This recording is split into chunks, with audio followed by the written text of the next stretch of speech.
Yun mga idol, karga na tayo. Ganito kapag nagkarga ng R32. Tatayo, gauge, red, papunta dito sa may low side.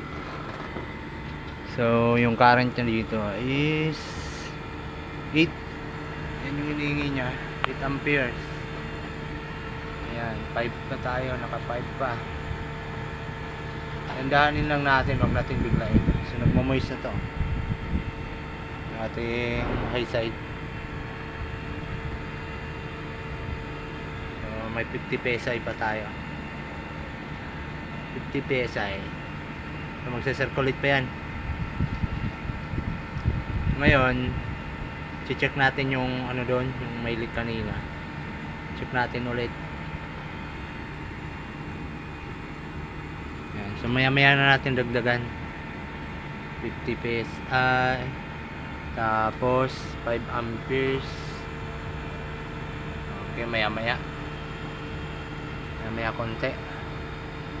So tingnan natin kung ano yung sistema niya mamaya. Titimplahin natin yan ng maayos.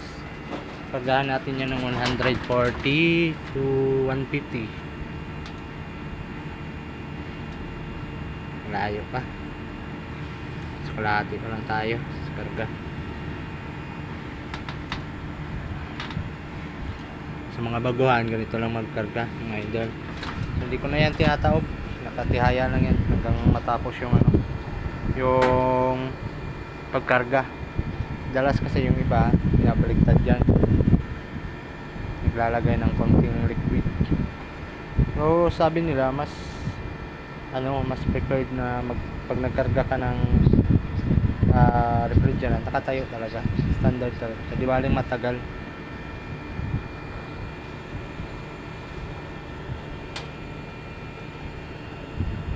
Okay, check natin yung ano natin doon, yung indoor, saka yung pinagmula ng leak kahapon.